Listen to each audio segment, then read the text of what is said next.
नमस्कार दोस्तों, स्वागत है आपका हमारे चैनल पर। और आज हम सबसे महत्वपूर्ण टॉपिकों में से एक, जो यूपीएससी सीएससी की रीढ़ की हड्डी कहा जा सकता है, हम कंप्लीट सिक्स्थ क्लास की एनसीईआरटी, जो हमारे यूपीएससी के प्रोस्पेक्टिव से रिलेटिव जितने भी टॉपिक्स हैं वो हम कंप्लीट कर लेंगे। तो दोस्तों, आज हम स्टार्ट कर रहे हैं। देखिए दोस्तों, आज ये हमारा ड्रिल, और इसको कंप्लीट करने के लिए हमें एनसीईआरटी बेसिक तौर पर,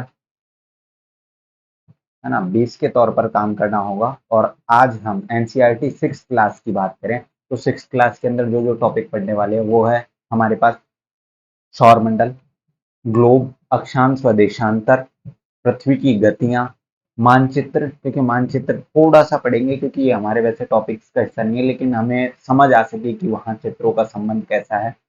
और इसी के साथ साथ हमारा पृथ्वी का परिमंडल, पृथ्वी के स्थलमंडल, हमारा देश भारत तथा भारत की जलवायु। ये हमारे पास 8 टॉपिक्स हैं सिक्स क्लास के एनसीईआरटी में, जो यूपीएससी सीएससी के पॉइंट ऑफ व्यू से महत्वपूर्ण है। अब दोस्तों, मैं आपको हेडिंग्स लिखने वाला हूँ।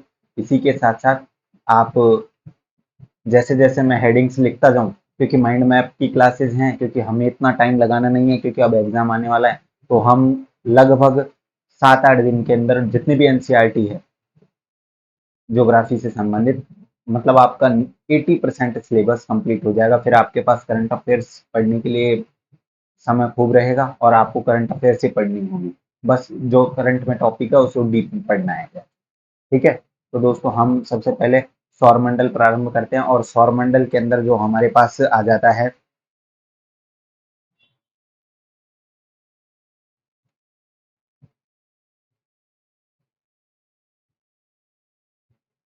सौरमंडल। और सौरमंडल की बात करें तो सबसे पहले देखिए, ज्योग्राफी के अंदर, जो ज्योग्राफी की हमारी बुक है सिक्स क्लास की, उसके अंदर सबसे पहले जी ज्योग्राफी का अर्थ बताया गया है। और ज्योग्राफी के अर्थ की बात करें तो ज्योग्राफी लैटिन भाषा का शब्द है जिसका अर्थ है पृथ्वी का वर्णन करना। अब एक गुरुत्वाकर्षण बल का भी कहा गया है।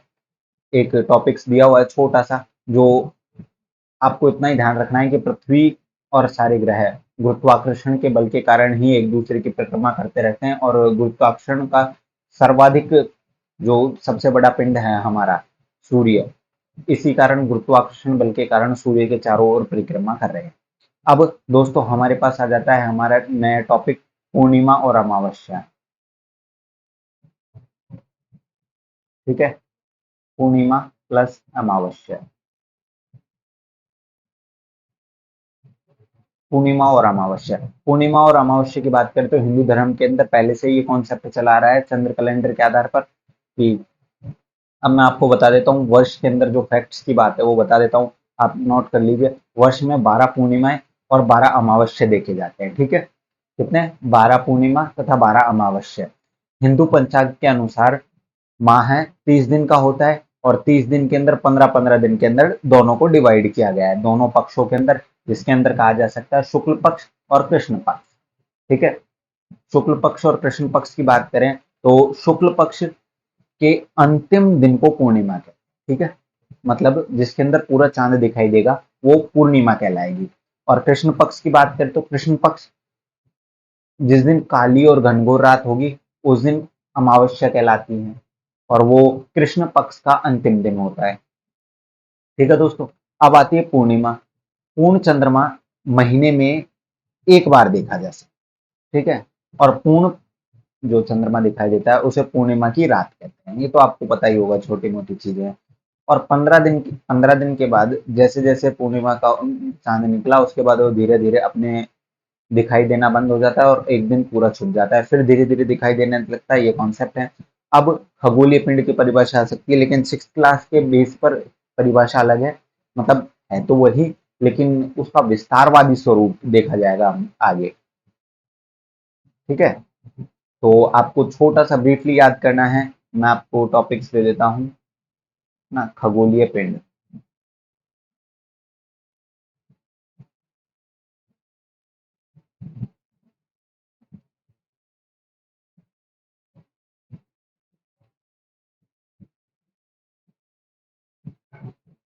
खगोलीय पिंड। अब मैं आपको दोस्तों खगोलीय पिंड के बारे में बताता हूँ।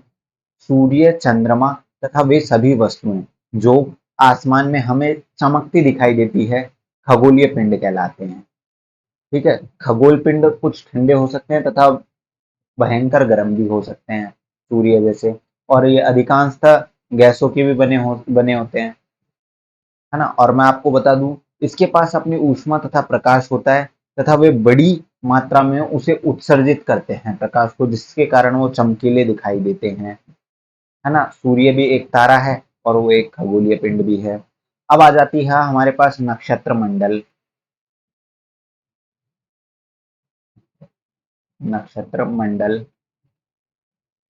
और नक्षत्र मंडल की बात करें तो नक्षत्र मंडल तारों के विभिन्न समूहों द्वारा बनाई गई विभिन्न प्रकार की जो आकृतियां हैं, उसे नक्षत्र मंडल कहते हैं। एक बार मेरे साथ दोहराएंगे, नक्षत्र मंडल तारों के विभिन्न समूहों द्वारा बनाई गई आकृति है। आरसा मेजर और बिग बियर एक प्रकार का नक्षत्र मंडल है। ठीक है दोस्तों। और सप्तऋषि आपने सुना ही होगा, वो नक्षत्र मंडल ही है एक तरीके का, हम आगे उसको पढ़ने वाले भी हैं। बियर मतलब सप्तऋषि, 7 तारों का समूह है और आरसा मेजर का भाग है। याद रखना, कौन से मेजर का? आरसा मेजर का। अब हमारे पास ध्रुव तारा आ जाता है। ध्रुव तारा, मैं आपको फिर हेडिंग डाल देता हूँ।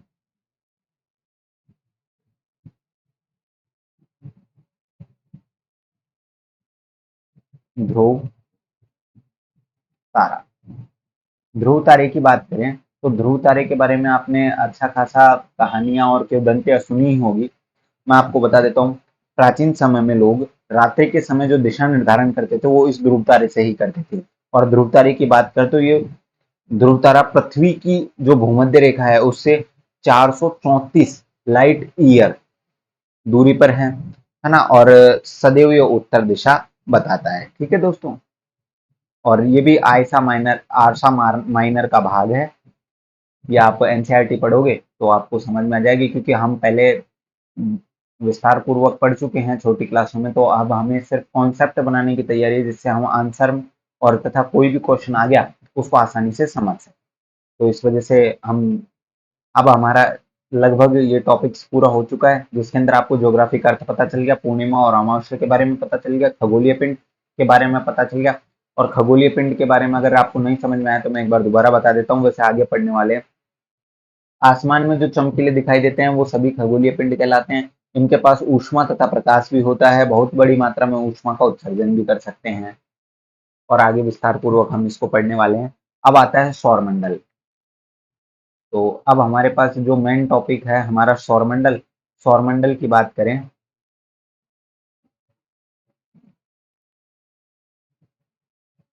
सौरमंडल में कौन कौन है?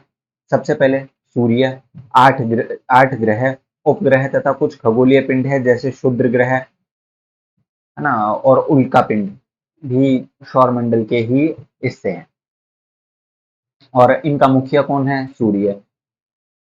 और अब मैं आपको बताता हूँ सूर्य के बारे में कुछ सूचनाएं। सौरमंडल के केंद्र में सूर्य, ठीक है। और सूर्य के बारे में मैं आपको बता देता हूँ, सूर्य बहुत बड़ा ग्रह है। अपने सौरमंडल में सबसे बड़ा ग्रह की बात करें तो सौरमंडल है। सूर्य, और सूर्य की बात करें तो सूर्य सौर्य का पवनों और तथा सूर्य सौर्य प्रकाश का उत्सर्जक भी है। सौरमंडल में प्रकाश का मतलब, जो हमारा पूरा सौरमंडल आकाशगंगा है, उसके अंदर जो सबसे महत्वपूर्ण भाग है, सूर्य ही है, जो सभी ग्रहों को प्रकाशित करता है तथा जीवन। अब बात करें कि सूर्य पृथ्वी से लगभग कितनी दूरी पर है? 15 करोड़ किलोमीटर की दूरी पर है। हमारे सौरमंडल में 8 ग्रह हैं।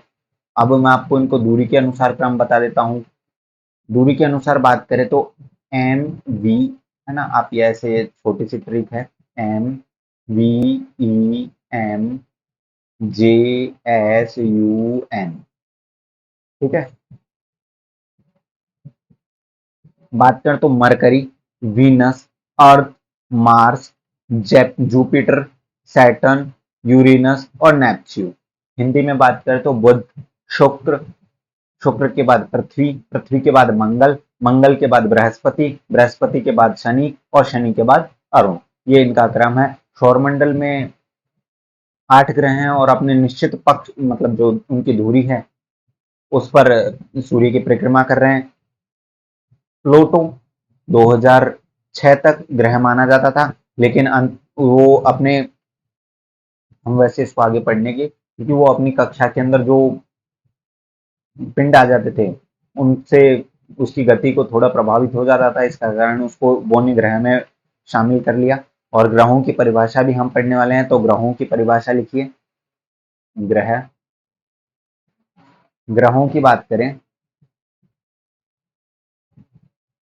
तो खगोलीय पिंड एवं उनकी गति के संबंध में अध्ययन करने वाले को खगोल शास्त्री कहते हैं। ये एक भी एक लिखा हुआ है थोड़ा सा, तो आप देख लेंगे, है ना।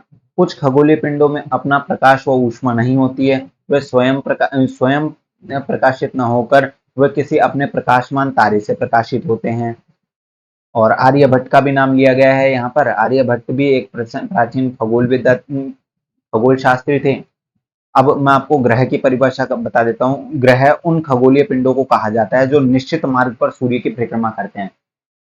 ग्रह उसे कहा जाता है जो निश्चित मार्ग पर सूर्य की परिक्रमा करते हैं। और यही कारण किसके साथ हो गया था 2006 में, इसी कारण जो प्लूटो था उसे इस ग्रह से मतलब ग्रहों की श्रेणी से निकाल दिया गया था।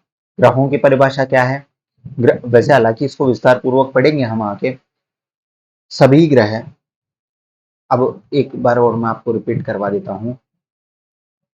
ग्रह उन खगोलीय पिंडों को कहा जाता है जो निश्चित मार्ग पर, ग्रह उन खगोलीय पिंडों को कहा जाता है जो निश्चित मार्ग पर सूर्य की परिक्रमा करते हैं। ठीक है। अब मैं आपको बता दूं, सभी ग्रह सूर्य की परिक्रमा पश्चिम से पूर्व दिशा की ओर करते हैं। ठीक है। सभी ग्रह सूर्य की परिक्रमा पश्चिम से पूर्व दिशा की ओर करते हैं, लेकिन शुक्र और अरुण इसके विपरीत परिक्रमा करते हैं और उनका परिक्रमा करने का क्रम पूर्व से पश्चिम है, ऐसे। ठीक है। और बाकी सारे ग्रह पश्चिम से पूर्व की ओर, जबकि अरुण और बात करें शुक्र की तो वो दोनों पूर्व से पश्चिम की ओर गति करते हैं। ठीक है। तो मतलब उनका सूरज कहां से निकल, सूरज का जो घूमने का क्रम, सूर्य के सापेक्ष घूमने का क्रम है वो कैसा है? पश्चिम से पूर्व की ओर। अब बात करें क्षुद्र ग्रह।